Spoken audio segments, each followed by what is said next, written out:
Why do so many men today believe that to love is to lose? That opening your heart makes you weak, dependent, less of a man? The fear is everywhere. Some hide behind casual encounters, convinced that detachment is power. Others retreat into cynicism, claiming that women are only a threat to their freedom. Behind it all lies the same wound, the belief that love strips a man of his strength. But what if this fear is not wisdom, but blindness? What if the greatest minds of the past already saw through this illusion? More than 2,000 years ago, Plato described love not as weakness, but as ascent. In the Symposium, he revealed a ladder of desire, a path that begins with the attraction to one body but rises far beyond it. For Plato, love is not a fall, it is a climb. This is not about losing yourself in another. It is about discovering the force that moves you beyond possession, beyond insecurity, toward something eternal. Love, in its highest form, does not reduce a man, it expands him. So the question is not whether you should love. The question is whether you will remain trapped in fear or dare to see love as the very source of your strength. Love has become a battlefield. Not the battlefield between two people, but the battlefield inside one man. Today, to say, "I love her," often feels like confessing weakness. Modern culture has fed men an equation. Desire equals need, need equals dependence, dependence equals defeat. So love is dressed up as a trap, something that strips away freedom, drains strength, and exposes vulnerability. Scroll through the loudest voices online, and you'll hear the same warning repeated like a mantra. Don't love too deeply. Don't give yourself away. Don't let her see your weakness. It's the red pill anxiety, the fear that intimacy will collapse masculinity, that loving a woman is the same as surrendering to her. But beneath this fear is something more fragile, the terror of being seen. Because love, at its core, is exposure. To love is to risk having your mask torn away. To love is to stand without armor, without the performance of strength. And in a world obsessed with dominance, control, and strategies of power, exposure feels unbearable. This is the wound of the modern man. He confuses vulnerability with weakness, tenderness with defeat, devotion with chains. And so many retreat. They build fortresses of detachment, glorify casualness, or weaponize manipulation. Anything to avoid the raw terror of being open. But here's the paradox.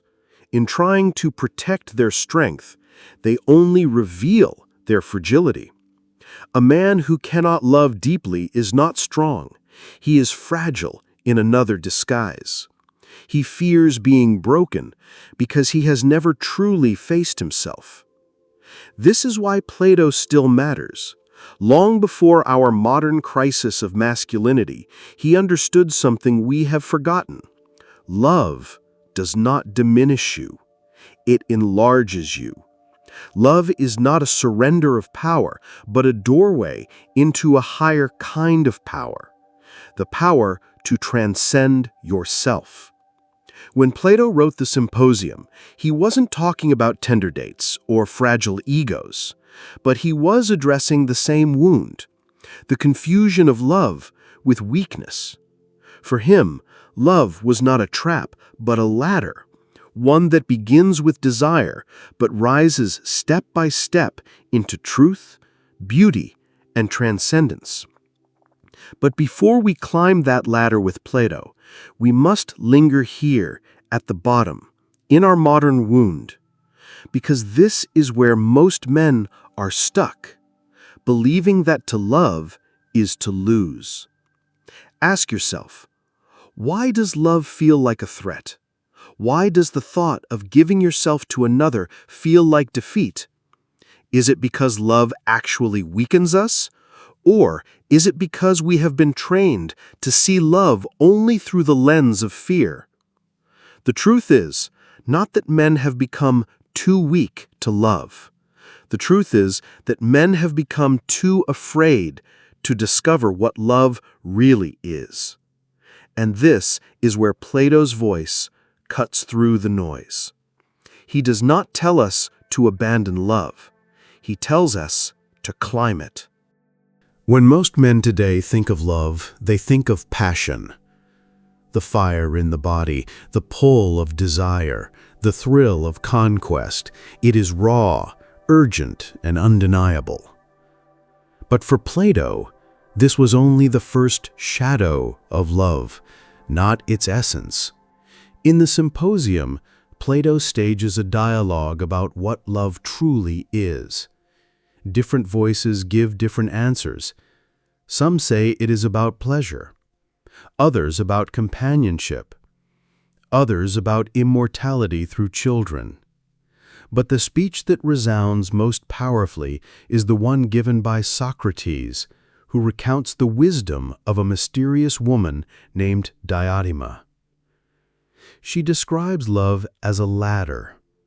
At the bottom, love begins with the physical, the magnetic attraction to one beautiful body. This is the kind of love that dominates our culture. Love is passion, lust, and possession. It is what modern men chase, fear, or try to control. But Plato insists this is only the starting point, not the destination. The danger, he warns, is confusing the spark for the flame. Passion is intoxicating, but if it becomes the whole story, it burns itself out. It can devour both people, leaving nothing but ashes. This is why so many men equate love with weakness. They only know it at this most primitive level. They think love makes them dependent, desperate, or vulnerable because they cannot see beyond passion's grip. But Plato's vision dismantles this illusion. Love is not meant to trap you in desire, it is meant to lead you beyond it. Desire for one body awakens the soul, but its purpose is not to stay chained there. Instead, desire is supposed to evolve into recognition of beauty everywhere, in every body, in every soul, in the very structure of life itself. This is the scandal of Plato's teaching, that the love we feel for one person is not an endpoint, but a doorway. The mistake of modern men is to clutch that doorway, guarding it with fear, obsession, or control, rather than walking through it into something higher. Think of it this way. If passion is gravity, always pulling downward, Plato's love is levity, the force that lifts us upward. Passion binds you to possession. True love frees you into expansion. But expansion requires courage. It means seeing the woman you love not as an object you must secure, but as a mirror of something far greater, beauty itself. She is not your prison, she is your passage. This does not make you weak. It makes you more than yourself. It asks you to stop measuring strength by domination and start measuring it by your ability to rise beyond fear.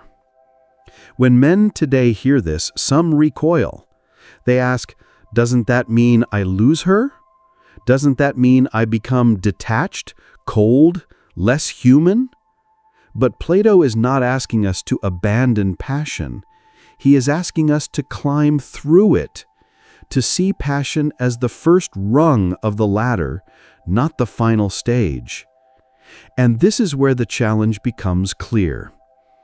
If you stop at passion, love will feel like weakness. If you climb with Plato, love becomes your strength. Plato, through the voice of Socrates, shares the teaching of Diotima, love as a kind of initiation, a journey that begins with something familiar and almost instinctive, attraction to the beauty of one body. This is the first step of the ladder. A man sees a woman, and he is struck not merely by desire, but by the spark of something he cannot fully name. It feels like hunger, but it is also recognition, as if beauty itself reached out and touched him through her. At this level, love is still raw, still selfish. It is about possession, about holding the source of that beauty close.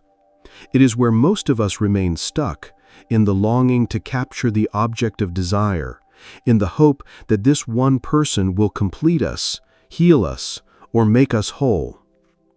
But Plato insists, if a man is honest, he will notice something strange. The beauty that stirs him in one woman is not confined to her alone. The same quality appears in others, different faces, different bodies, yet carrying the same mysterious radiance. This realization is not betrayal, it is the first awakening. Because beauty is not the property of one individual, it is a reflection of something larger, something universal. So the man ascends. He learns to admire beauty wherever it appears, not as lust scattered across many, but as reverence for the pattern that runs through all. It is a shift from craving to contemplation, from hunger to vision. At this stage, love begins to stretch the soul. It is no longer about one person's possession, but about the very principle of beauty itself. He starts to sense that what he longs for is not the body, but the form that shines through it. This is the first transformation, from the particular to the shared, from the lover of one to the lover of many. Not promiscuity, but perception. Not conquest, but clarity. And here lies a paradox that haunts modern men. So many fear that to love is to weaken themselves, to give their power away. Yet Plato shows that real love, even in its earliest step, does not shrink a man, it expands him. It breaks him open to something beyond his own narrow orbit. But here is where many men today stumble. They confuse this movement from one to many with dilution, as if expanding their vision means losing intensity. They cling desperately to the first spark, terrified that if they look beyond, they will betray it. In truth, the opposite happens. The man who cannot rise above his hunger becomes enslaved to it. His world shrinks to the chase, to the conquest, to the fear of losing what he thinks he owns. Love becomes a prison instead of a path. Plato warns us, the one who never climbs remains a captive, mistaking chains for devotion. To see beauty in one is to be alive. To see beauty everywhere is to be awakened. If the first step is to recognize beauty in more than one body, the second is to realize that beauty itself is not bound to flesh at all. Plato, through Diotima's voice, insists that love is not meant to remain trapped in the senses. The body awakens the eye, but it is only a gateway. If you stop there, you mistake the threshold for the temple. The soul that dares to climb higher begins to see that beauty is not just something you touch or possess, it is something you perceive. It emerges in laws, in institutions, in the patterns of justice and order that shape human life. The man who once longed only for the warmth of one embrace begins to sense beauty in the rhythm of harmony itself, in music, in mathematics, in the symmetry of truth. This is not the death of desire, it is its purification. The fire that once burned for one person becomes fuel for vision. Desire is not killed, but transfigured. To the man still enslaved by possession, this looks like weakness, like losing intensity, like being less of a man. But in reality, it is the opposite. His love no longer collapses under the weight of insecurity. It stands taller because it is rooted in something no one can take away. Think of it this way. When love depends only on one person, it is always fragile. One rejection, one betrayal, one absence, and the whole structure crumbles. But when love has been lifted into the universal, it cannot be shattered so easily. It no longer feeds on scarcity. It draws from abundance. Here lies a truth that modern men miss. It is not weakness to love deeply. Weakness is when love reduces you, when it shrinks your world instead of expanding it. The platonic lover becomes larger because each encounter with beauty lifts him further toward what is eternal. This ascent is not abstract theory. It is a confrontation with our own smallness.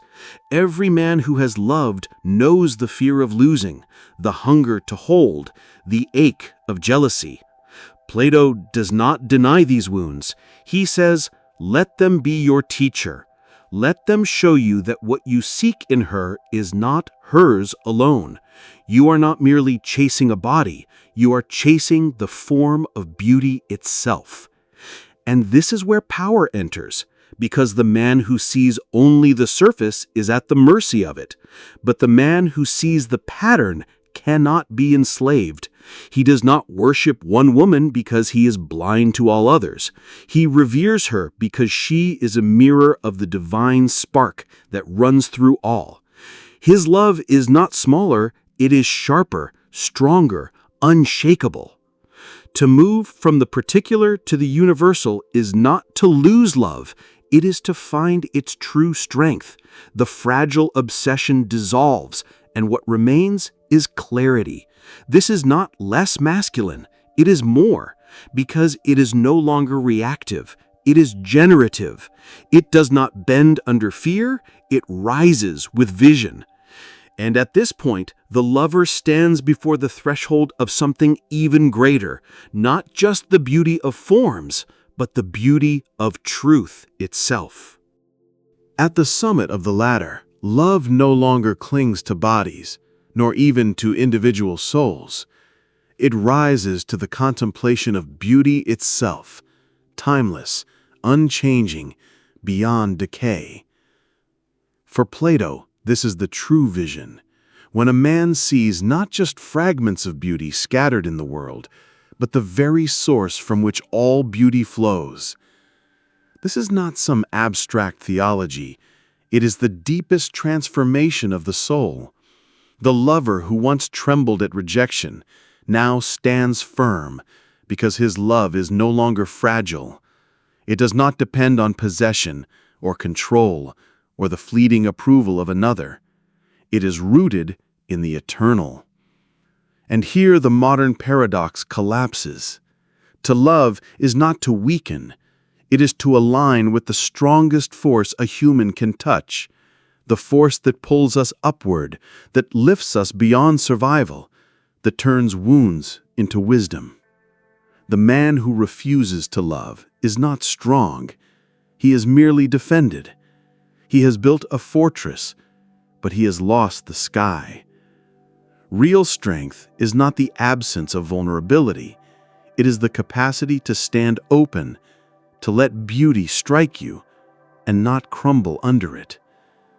To love a woman in this way is not to bow to her, nor to worship her as an idol. It is to let her presence remind you of what your soul is truly seeking, the beautiful and the good, the radiance that makes life worth living. So the lesson is clear. Love does not strip a man of power. It gives him power that cannot be taken, not the power of domination, but the power of vision, not the strength of control, but the strength of expansion. Today, many men confuse armor with strength. They boast of detachment, of never needing anyone, as if emptiness were proof of power. But that is not mastery, it is avoidance. To run from love is not to transcend it. It is to hide from the very force that could break your illusions. Plato's vision unmasks this posture. The refusal to love does not make you invincible.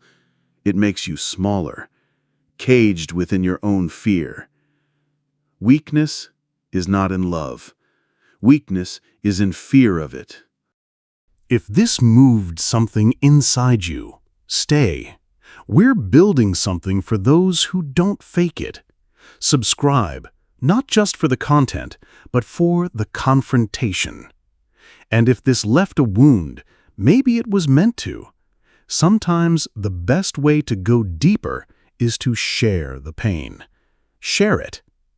Somewhere, a man still believes that closing his heart keeps him strong, that to need is to lose, that to love is to kneel. He doesn't see it yet, but the bars around him are built from his own fear. Plato already warned us, the refusal to climb is not power, it's captivity. If this left you restless, it's because you already know the truth. Love was never your weakness. Fear was.